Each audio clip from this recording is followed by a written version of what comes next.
want to have you move it away from the table. We do have one of the big Bigger ones? big Okay, Yankees, yeah, sure. which is significantly heavier. Yeah, It's thicker glass. I mean, what too. this one's meant for, you guys, is sometimes people just, you can decant almost any wine. It just is a matter of how soon after you decant it, you drink it. You know, in real life, if you had a really brand new bottled Barolo, you really wouldn't even, decanting it 10 minutes before you drink it isn't really going to do much. You really want to decant it like 2 hours before you drink it. So, but in a restaurant setting, you do what you got to do. But some people will even decant white wine or Pinot Noir because it does, when air hits it, it's going to have different aromatics and everything. So if someone says, can you decant this bottle of Pinot Noir, don't be shocked. Maybe they just want you to do it because they want it to open up. So, and there's certain the vintages that if people really know their vintages will know that they want to decant it. So it's really not up to us, but if they want a Pinot Noir, a white wine, this little guy would work out really well because you don't need as much surface area. You just need it to have more than what the bottle gives. Does that make sense? Yeah. Sorry. So are there some wines that just it won't have an effect on, that it won't open it up for them and it won't alter? Or No. we'll do it at least a little bit for all kinds. Yeah, but but a really like, just for your own personal knowledge, like if you had a really old Pinot Noir, you wouldn't want it to decant it because it would dissipate the flavors. You know, like at some point it's already aged, so if it's so Okay. aged and it's light bodied and then you decanted it, it would, I don't think it would taste that good later. So, you know, some people even decant sparkling wine, you know, and also, to me, sometimes with sparkling wine, I even like to drink it in a white wine glass instead because you can actually swirl it and aerate it a bit more. In a champagne flute, you can't do that. And so if you feel like you've got a table that has some relative wine knowledge, I know a lot of people really appreciate if they order sparkling wine. If I ask them if they'd like a champagne flute or a white wine glass, they're like, oh, pleasantly surprised that you asked. You know, and some people like the champagne flute. What it does is it holds those bubbles tight, which feels glamorous because it's bubbling and you can see them a lot better. So some people want that celebratory feeling of a champagne flute, but you can ask for either. And especially with sparkling rosé to me, because there's a little bit more going on in the aromas, I like that in a white wine glass for sure. But I don't know if I would necessarily like demand it, but it's appreciated if people ask. Did they used to be served in those coupes? Because Because I've seen them called champagne coupes before. those are like, and if you get disposable champagne glasses, those That's plastic what they ones are. sometimes they are. Yeah. That reminds me of the Great Gatsby. Yeah. Yeah. I don't know. I think they did, but I really don't see a huge. I mean, like, because you're not even enclosing the aromas; it's just out there, just bubbling away. At least with a white wine glass, it's holding the bouquet in, you know, the aromas, and you can swirl it in a champagne coupe. You're just huge surface area and no room to swirl, or it's going to slosh right out. Right. So I think they did, but Okay. I don't know why. I think some hipster places serve it like that. Okay, any questions on decanting? If you have decanted it, you can remove the bottle from the table. If the whole bottle's in there, you can just move it away. You can throw it away, or if you maybe think, God, they might not finish it and they want me to try and funnel it back in a bottle, you could hold on to the bottle. It's totally up to you. But you would present with decanting it, present the wine the same way, which I'll go over in a minute. Pour the host a taste first, and then decant the bottle, okay? And then if they're decanting, they generally don't want you to pour it out right away anyway. So then you can check back when, you know, say I'll check back in a little bit and see when you're ready for me to pour it. So still do the general first kind of host pour and then decant. Make sense? Okay.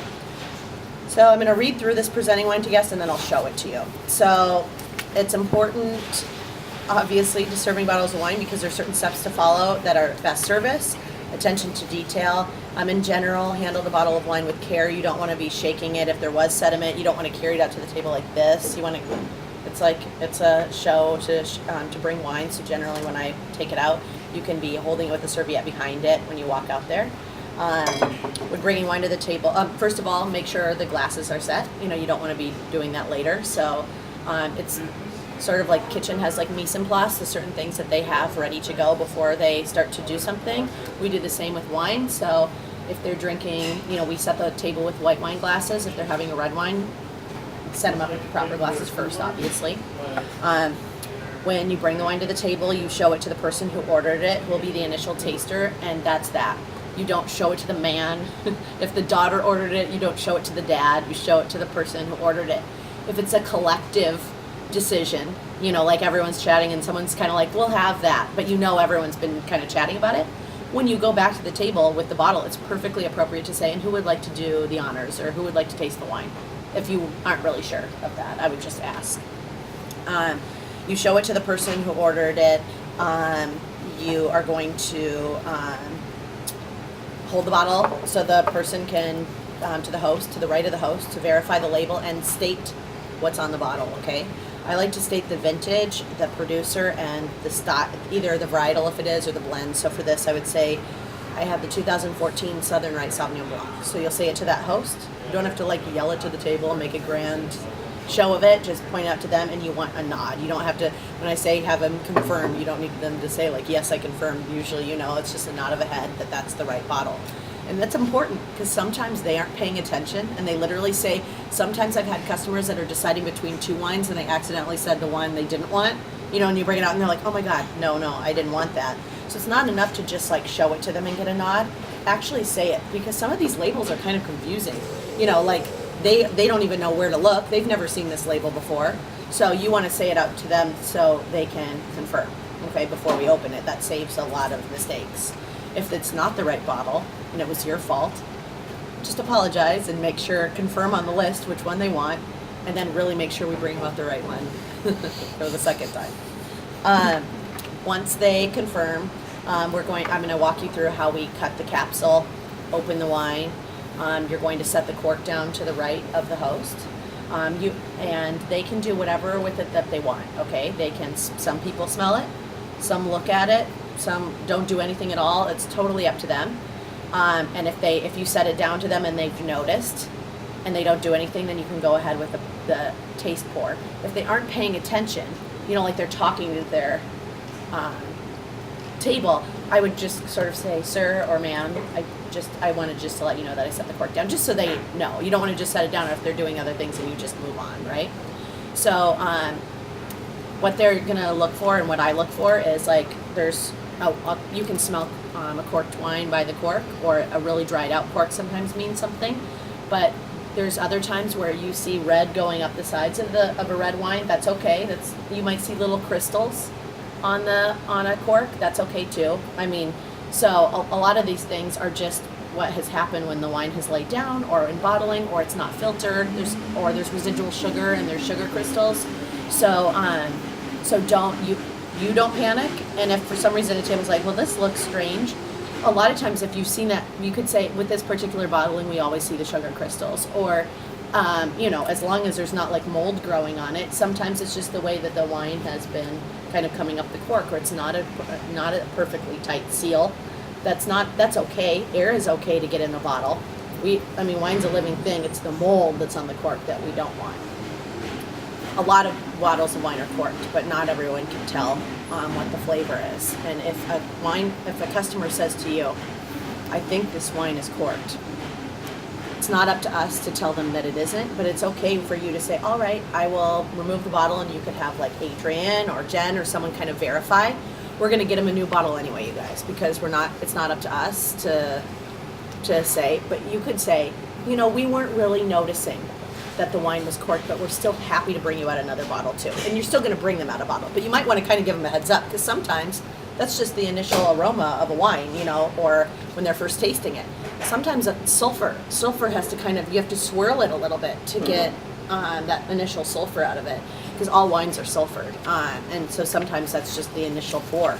So it's a little bit of a juggling act when somebody doesn't really like something, but it's not up to us to. Yeah, we just want to make sure that if they order the same bottle of wine again, they don't. It wasn't a characteristic of the wine. Right. Yeah. So if they say I think it's corked, if it was me pouring at the table, I literally would just go get a glass myself and smell it and tell them if it was corked or not. But I could also fall back on the fact that I'm a sommelier, and I would just tell them that. Because then I'd be like, I don't know. But what I maybe would say is, well, this is a very tart wine that you might be picking up on some like very, really lemony characteristics. And if it's something that they don't like the tartness of it, then maybe we move them into a different section or to a different wine and whatever. With those wines, you guys, I can, especially if they are truly corked, we can get a new bottle out of that. So don't like take it home. Please just put the cork back into it and give it to a manager so we can get a bottle back. So that's again why we really don't want to argue with the customer, because generally we can get the goods back. It's not like they just keep refusing the wine. If they don't like the wine and you feel like they're a little bit finicky and you can't answer their questions correctly, if you have a colleague that you think is especially good, one of your fellow servers, you could send them over, or you could send a manager over. Anything that we could do to kind of guide them in the right direction. Pour in samples from some glass pours. That might be another route if you really feel like they aren't picking right or they're not telling you the right words. Might be good to kind of revert back to that glass pour stuff. If it's a rubber cork, like a composite cork, you still can set that down, but you can just kind of point out it's a composite cork. If it's a screw cap, I don't set the screw cap down. I kind of make sure that the host is seeing that it's a screw cap and put it in my apron, okay? And then and when you're done with service at the table, ask the host if you can remove the cork. There's no need for corks to start to litter the table. They don't need it. If they want to save it, sure, let them. Or you can always kind of set it in a safe area until they're gone, just in case they want to take a bottle home with them. And you guys know that's legal. You can take wine with you as long as you have a receipt and it's back in a bag. But you don't need to tell the customer that. But I just always kind of hold on to that cork so you're not like stressing out to try and find a cork so they can go back home with it. But the proper service is to get those corks back off the table when you're done. Okay, I'm kind of going off on tangents, but once you have, once the host has tasted the wine and hopefully he or she likes it, then, Adrian, do you want them to do women and then do men? Yeah. Okay. I really don't care about the old to young unless it's extremely apparent, right? Because you don't want to try and go old to young and then it's like two female friends and one's offended. You know what I mean? If it's a grandma and College girl, yeah. Then you can go oldest to youngest for sure, but it is nice to serve the women first. There's certain times where, like with a big party, I might not necessarily care. It's all about efficiency, where you might just kind of want to go around the table. So just use your best judgment and the type of service that table might appreciate. So you pour everyone their wine, ending with the host last, and judge the amount that you're going to pour based on the amount of people at the table, right? You never really want to pour a completely full glass because maybe Richard, you drink really fast and I drink slow. So it's nice to just have, that's why I picked you out. That's why to me, like in a wine glass, first of all, in a white wine glass, if you're pouring maybe about an inch for the